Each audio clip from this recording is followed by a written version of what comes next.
আওয়ামী লীগের সহযোগী হিসাবে জাতীয় পার্টি কাজ করেছে। আগে একদল বাস স্ট্যান্ড দখলে নিছে, এখন আরেক দল বাস স্ট্যান্ড দখল নিচ্ছে। তো যে সরকার একটা বাস স্ট্যান্ড ক্লিয়ার করতে পারে না, একটা সাদাবাজকে ধরে শাস্তি দিতে পারে না, সেই সরকারের এত বড় নির্বাচনে এত বড় সন্ত্রাসী এত কিছুকে কিভাবে ট্যাকেল করবে, আমরা এতে শঙ্কিত এবং আমরা কিছুটা উদ্বিগ্ন আছি। আগে একদল বাস স্ট্যান্ড দখলে নিছে, এখন আরেক দল বাস স্ট্যান্ড দখল করছে। দল বলল না, একটা গ্রুপ। দল বলে তো পুরো দল বুঝায়। একটা গ্রুপ আগে সাদাবাজি করতো, এখন আরেকটা গ্রুপ সাদাবাজি করছে কোতোয়ালি। এই অন্তর্বর্তী সরকার এই দখলদারদের ব্যাপারে কোনো ভূমিকা নিয়েছে আমরা এটা দেখি না। এটা শুধু একটি দলের দায়িত্ব নয়, সরকারের প্রধান দায়িত্ব। নুরুর উপরে যেভাবে হামলা হইল, আমাদের ফসল, তার আন্দোলনের ফসলেই তো এই সরকার, তার আন্দোলনের ফসলেই তো নতুন বাংলাদেশ। দ্বিতীয় স্বাধীনতা যুদ্ধের অন্যতম সে নায়ক, তাকে পুলিশ অ্যাক্সিডেন্টালি একটা বাড়ি ফলে গেল, সেটা ভিন্ন কথা। লক্ষ্য করে যেভাবে হামলা করেছে, এটা তো ন্যাক্কারজনক বললে কাবার হয় না, দুঃখজনক বললে কাবার হয় না, অপ্রত্যাশিত বললে তো একেবারেই কাবার হয় না। এটার জন্য নতুন শব্দ আবিষ্কার করে এটাকে নিন্দা করতে হবে। এত বাজে একটা ঘটনা করছে সরকার। আপনারা কোনো কোনো দলের লোকদের বক্তব্য দিবেন, কলজা ছেড়ে ফেলবে, জিব্বা কাটিয়ে ফেলবে। তারপরে এখন তো লোকেরা ভয় পেতেছে যে জিব্বা তো একটাই, দুটো হইলে না, একটা কাটলে আর একটা থাকে। কিন্তু একটা যে জিব্বা হিটা কাটিয়ে ফেললে এখন বেচারা তো খাইতেও পারবে না, কথা বলতেও পারবে না। আমরা আজকে বলে আসছি ওনাকে যে আপনার এই দেশে এরকম কথা হয়, পরিচিত লোকের কথা বলে, আপনি তো কিছু করছেন না। আপনি বলবেন যে সব ঠিক হয়ে যাবে, ভোটের দিন দেখবেন যে সব দখল হয়ে গেছে, তখন রাতে আপনি একটা বিবৃতি দিবেন, দুঃখ প্রকাশ করে যে আমি নির্বাচন চাই নাই। এতে কোনো সমস্যার সমাধান হবে না। ফেসিবাদের দালালেরা এখনো প্রশাসনের বিভিন্ন জায়গায়, বহুত সিভিলিয়ান পুলিশ, তাদেরকে অবিলম্বে সরাইতে হবে এবং নিরপেক্ষ লোকদেরকেই সেই প্রশাসনের যে আমরা খুবই যুক্তিসঙ্গত বাস্তব কথা বলেছি এবং প্রধান উপদেষ্টা বলছে যে আপনারা ডিটেলস কথা বলেছেন, আমরা উদ্যোগ নেওয়ার চেষ্টা করব। এবং একটি দলকে বেনিফিট দেওয়া হয়েছে মানুষের পারসেপশনের ক্ষেত্রে যে এই দলটি আগামী নির্বাচনে ভালো।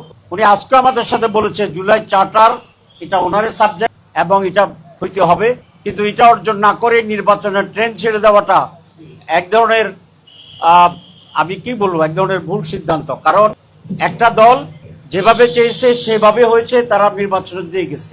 আর বাকি সকল মেজর দল কিন্তু আমরা এই বিষয়ে এক আছি যে জুলাই সনদের বাস্তবায়ন করতে হবে। শুধু আমরা এর জন্য লড়াই করছি, দাবি করছি, আর একটি দল এটা ছাড়াই এগিয়ে যাচ্ছে।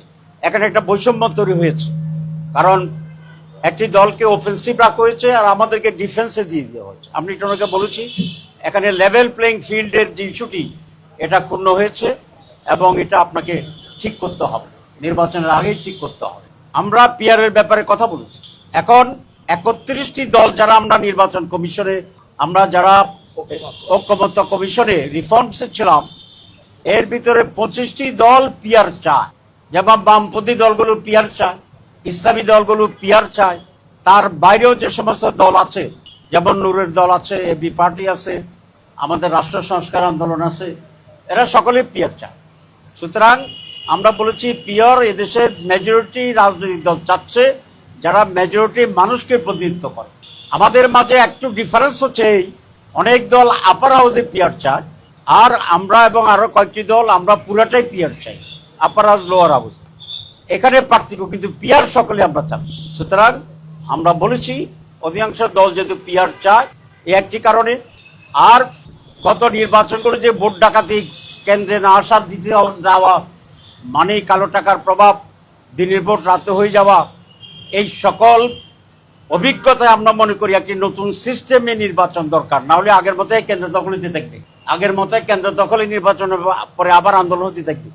সুতরাং এটাকে থামানোর জন্য একটি নতুন পদ্ধতি, যেটার ব্যাপারে কেন্দ্র দখল হবে না, কালো টাকার বিষয় হবে না, জোর জবরদস্তি হবে না। এখন আমরা মেজরিটি লোক পিআর চাই, আমাদেরকে অবজ্ঞা করে কোন একটি দলের চাপে বা দাবিতে একই ট্রেডিশনে নির্বাচনী ট্রেন যদি চলে যায়, আমরা তো এই দলগুলোর জন্য নির্বাচনে যাওয়াটা একটু সংকুচিত হয়ে যাবে, প্রশ্নবোধক হয়ে যাবে। আমরা ট্রেন মিসও তো করে ফেলতে পারি, যেহেতু ট্রেন ছাড়ে দিয়েছে আমাদের প্রস্তুতির আগে। তো আমরা বলছি তাহলে তো নির্বাচন প্রশ্নবিদ্ধ হবে। এই নির্বাচন যদি আপনি এইভাবেই করেন যেভাবে আছে, তাহলে আপনার প্রশ্নবিদ্ধ হয়ে যাবে। আমরা নির্বাচন চাই ফেব্রুয়ারিতে, কিন্তু এইসব প্রশ্নগুলোর সকলে মিলে একটা সমাধান করতে হবে এবং সকলের সন্তুষ্টি এবং সম্মতি এবং অংশগ্রহণের মাধ্যমেই নির্ধারিত সময়ে একটি সুষ্ঠু অবাধ উৎসবমুখর নির্বাচনের ব্যবস্থা করতে হবে।